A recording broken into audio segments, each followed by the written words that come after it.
In April 2022, we bought this property, which was split into 2 flats because we could not find a first home which ticked all of our non-negotiables. So we decided to convert this property back into its original state, a house. If you're new here, hey, we're Ellie and Lloyd, we're 25 and 28, and this is our first home, and it's based in Wales. We have taken on as much DIY work as we can over the last 2.5 years and documented it on social media. But don't worry if you've missed it, because I'm gonna bring you right up to speed in this video. We put in our offer in December 2021 and finally got the keys in April 2022. We had zero DIY experience before purchasing this property, so it was quite a big risk. However, we had a lot of motivation to learn and a lot of really good friends around us who were willing to teach us. To give you a bit of background, Lloyd is a HGV technician and runs an online e-commerce site, and I run a social media management agency, so absolutely nothing to do with construction or renovation work. We also needed to work full-time throughout this renovation in order to fund it, and we also needed to live here throughout the whole thing because there was no way we could afford to live somewhere else. So now we're on to the fun part, the actual renovating. The first job on the list had to be installing an internal staircase, because as you will have seen in the house tour videos when we first moved in, there's no internal staircase. We really wanted to join the 2 flats together because at the moment it felt like 2 separate properties, and we decided to live on the first floor flat when we first moved in. It just felt like we'd bought the top floor flat. We hardly ever went downstairs because you had to go outside, unlock another door just to get in there. We basically cut a massive hole in the floor, knocked down a downstairs wall in order to make space for the staircase, measured everything up, and then ordered our staircase online. It was as easy as that. We then fitted it with the help of our friend Elgan, who is a carpenter. The next job on the list was a big one, and we knew that this job had to be addressed as a priority: the roof. So when we had the survey done for this house, they picked up that the roof needed some work. It wasn't leaking or anything like that, but it had zero insulation, it had no felt or breathable membrane, and it was still on its original slates. Additionally, this house has external wall insulation fitted, which you can see in this photo here, where the walls are really wide and they actually come out further than the roof does. So the roof needed extending to account for this too. It goes without saying that this was pretty beyond our capabilities at this point, so Elgan and his team took this job on. We know that we want to stay in this house for a long time, and it could potentially be our forever home, so we wanted to make some investment, and this house faces directly south. So we decided to add in solar panels and a battery at the same time as having our roof done. We also added in new guttering and fascia boards, and additionally added in 4 skylights and steel beams. The reason for this is that when we had the survey done, they told us that the structure of the roof and the space in the attic was perfect for a loft conversion. And when we went up there, we could really visualize this space too. So we decided that one day in the future, we may want to do this. But at this point, we had no intentions of actually doing it anytime soon. However, because we had scaffolding and we had the roof off, we thought that this is the perfect time to add in our steels to make it easier and in the long run save money. So we got structural engineer drawings done for our hypothetical future loft conversion, but kind of parked that idea once the roof went back on. This is where it got hard for us. We found one of the hardest things with planning this renovation, because we were doing everything ourselves in terms of the project management, was deciding what order to do things in. To begin with, the first job was obvious to us. We really needed a staircase to connect the 2 flats together, and then next it had to be the roof because that needed to be addressed. However, at this point, it was really overwhelming. Where do we even start? We decided that because we'd knocked down one of the walls downstairs in order to fit in the internal staircase, that we'd focus on this room because it was a bit of a mess at this point. Now I need to explain to you the layout of our house. As I mentioned earlier, we decided to live in the first floor flat for a few months when we first moved in, and this gave us the idea of creating an upside down house. And these are the reasons. 1, The views up here are beautiful and the light that comes into this space is gorgeous. 2, we really wanted an open plan kitchen, living and dining space eventually, and due to the construction of this house and when it was converted from a house into flats, all of the ground floor is built with solid block walls and all of the first floor is built with stud work. So it was obvious that it would be easiest to knock down all of the walls upstairs because they obviously weren't load bearing at all. Okay, back down to the bathroom downstairs. Now that you know, we've got an upside down house. This room was the kitchen of the ground floor flat. We started by ripping out all of the units. We noticed this arch-shaped crack in the render and we were really keen to see what was behind here. So we hacked it all off and lo and behold, this beautiful, huge fireplace remained. We knew that we had to incorporate this into our bathroom, even though it's quite unconventional.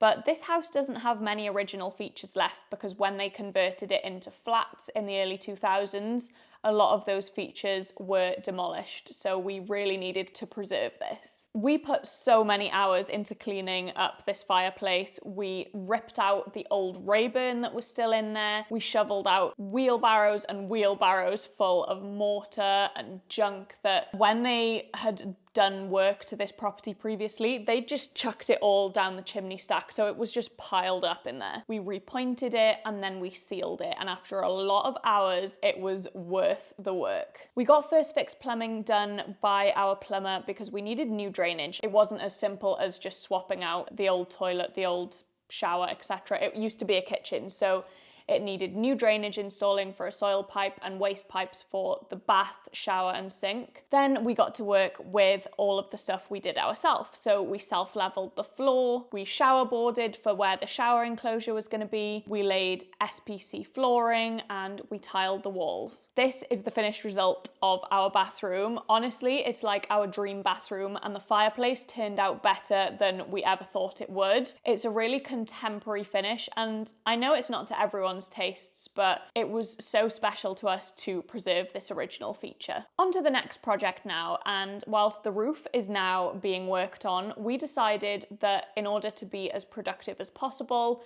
the next job we would do would be on a room which needed no demolition work, and the only room in the house that needed no demolition work will eventually be our spare bedroom, and that's downstairs too on the ground floor. This made us really excited because temporarily this would be our bedroom and it would be dust-free, which we were really excited about, along with sleeping on a real bed and not just a pallet, which we'd been doing for the last 6 months. We stripped this room out completely, repainted, added some MDF paneling, added a carpet and some new lights, and this room was done. In the grand scheme of things, this is one of the simplest tasks we've done, but at the time it felt pretty major, so we were really proud of this room, and I have to say that my bed making skills have improved since making this video. Now it's on to the next project, and this was the first major one. This is where we really got our teeth into the renovating DIY style. You may remember me mentioning earlier on in the video that we hypothetically wanted to do a loft conversion someday. However, we decided that one day would end up being never if we didn't do it now while we're renovating. So we made the tough decision to go ahead with this. It actually put our renovation back by about a year because we did all of the work with this ourselves. The first job was to build the suspended floor according to the structural engineer's guidelines, and because we didn't have a staircase fitted at this time, we literally passed through every single joist and binder through the attic hatch, which was really counterproductive looking back at things, but it was just the order that everything had to go in. So that was a tedious task, but once that was done, we then fitted the staircase. Then it was on to building all of the stud work. We planned for this loft conversion to be our master suite, so master bedroom and ensuite. So we sectioned off a corner of the space to be the ensuite. We insulated this space to death. We honestly spent so much money on insulation, which we still stand by because it is such a lovely cozy space in the winter and it doesn't get too hot in the summer either. So insulating it really well has paid off. After building all of the stud work and plasterboarding out the space, we came across our first hurdle. We had booked in plasterers for this space and they didn't turn up. So naturally, we decided to give this a go ourselves. Sounds pretty risky, but it was our only option because if this didn't get done, it was going to have such a knock-on effect on all of the other work that we would be put back so far. We decided to start with a really small section, just plastering the window reveals, and we felt that it went okay. So then we moved on to another wall, and each wall we did, we got a little bit better at it, and honestly, we really enjoyed the process, and we can now say that we have another skill added to our skill set. We learn everything we know about plastering through On the Trowel, Kirk Johnstone, and skill builder Roger Bisbee. So thank you to these guys for literally teaching us how to plaster through YouTube. We then mist coated the plaster, painted the space, had the carpet fitted, and finished this room just in time for Christmas 2023. We are so pleased with this space, and it's turned out exactly how we envisioned it. It's really rustic with the exposed A-frame beams. It's just the coziest, dust-free sanctuary that we so needed during this time. Next up, it's onto the first floor, so the middle floor between the ground floor and the attic. This space was going to be our open plan kitchen, living and dining space. So we knocked down all of the walls in this space, which literally felt mental. So there's literally only one wall in this whole 8-meter squared space. Once all of the walls were down, the first part of this space that we decided to focus on was the kitchen. So the kitchen was originally the first floor flats bathroom, and this is what it looked like when we moved in. This is what it looked like when we knocked down the walls. Literally the little toilet in the corner of the room was such an ick. Lloyd had the idea of making a hidden pantry within this space, which we absolutely loved. So we got started with building the stud work for that, which kind of fell into what used to be the first floor flats kitchen, kind of half this space. We then replaced all of the windows in the whole open plan space and added 2 picture frame windows, which are my favorite things ever. They really make this space and frame the view so perfectly. We then mist coated and painted the pantry area and did the same with the kitchen area. And then it was time to fit the kitchen. We then overboarded the floor with plywood before fitting the kitchen and then finally laying our LVT flooring. This was the finished result of the kitchen, which we are completely obsessed with. It is our dream kitchen. Next up, it was onto the living space, which you can see behind me here. So this is directly opposite where our kitchen is. The reason why we've put the living space here and not the dining space here, which would make sense to have the dining nearer the kitchen, but because of the views out of this window right here, we really wanted to be able to chill in the evening on the sofa and take in the view, because if we had a dining table here, it would really block the view, and we all know that dining tables get filled with junk and it would just block the view even more. And who really ever spends more than half an hour at the dining table in everyday life? We decided to build a media wall here and make use of the same kitchen cabinets that we have in our kitchen, so everything ties in nicely. We then used reclaimed scaffolding boards in order to build this and added in a TV, and it's the perfect cozy space. Next up, we added in our beloved log burner. We have both grown up with log burners in our family home, so it was a must for us to have a log burner. We got this gorgeous freestanding pedestal log burner from AK Log Burners, and it is our favorite thing ever. It makes this space so cozy. We ran the same LVT flooring throughout the whole open plan space, so this was also laid in the living area, and we also added in some column radiators. The dining space then moves on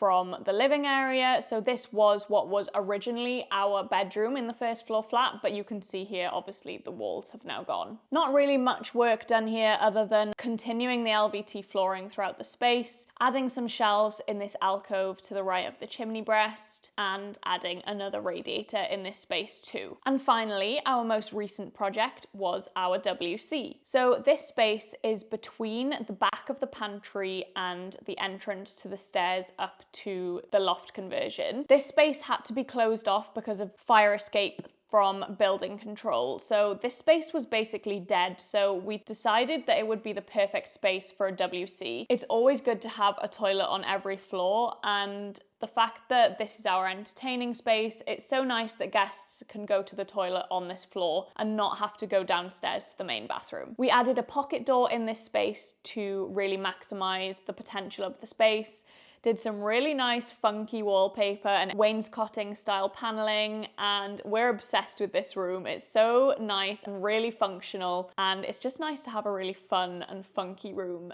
decor wise. Okay, so now you're up to speed with our project. Please let me know if you have any questions, and don't forget to subscribe so you can come along with us on the journey for the next projects. We have a lot left to do. So downstairs, the next projects are a full rewire, a utility room renovation. 2 rooms need to be changed into offices / spare bedrooms, and the hallway is gonna have a complete makeover. We also have the outside, which is a whole project in itself. We're gonna be revamping the garden. We're going to be building a garage. We're gonna be replacing the ugly steel staircase with a walkway, and we're gonna be putting a flat roof on the single-story extension. So please make sure you hit the subscribe button to stay up to date with our journey, and I'll see you next Wednesday for the next video.